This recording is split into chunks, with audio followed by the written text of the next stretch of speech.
So I like this particular quote as well. We're not adapting quickly to the new global economy, but yesterday I had Mexican food for lunch and today I'm having Chinese. It's a start. So obviously understanding culture is more than just food. Ernst & Young said that having a global mindset is one of the most important things that business leaders need to have today.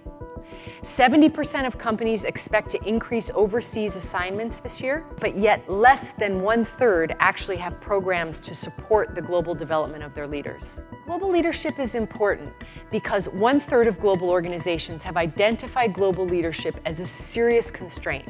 Developing a global mindset means it's more than just understanding how to work successfully across cultures. It's actually, what is my intellectual capability, what is my psychological capability, and what is my social capability to be successful in working globally.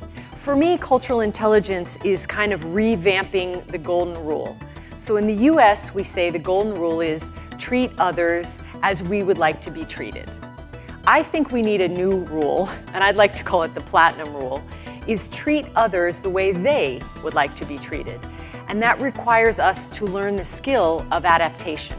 I never heard it put that way when you said it. I was like, yeah, that makes more sense than even the golden rule. Treat people the way they want to be treated because it's business, and ultimately pleasing your counterpart is good for business, simply put. You have to understand that other culture and treat them as they would like to be treated. The equation for cultural intelligence, if you want to know how to become culturally intelligent, is gain knowledge about other countries and cultures and societies, become aware of your own behavior versus another's behavior, and then certainly develop skills so that you're able to then be effective in working in global environments.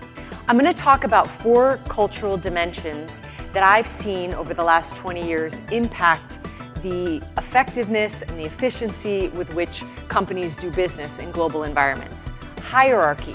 So how is hierarchy perceived? What is the role of a leader or manager or a boss?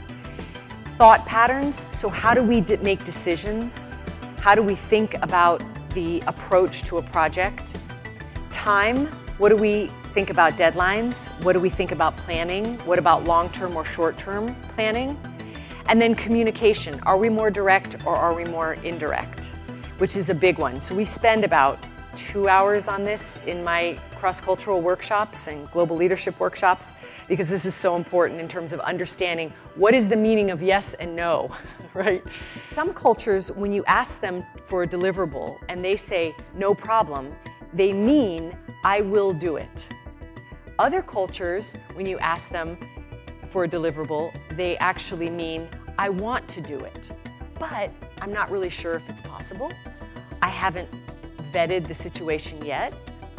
Tips for working with direct cultures. State what needs to happen directly, give explicit feedback even if it's negative, say what you want or don't like more directly. For indirect cultures, carefully give feedback and please do it only one-on-one. That's where it gets tricky.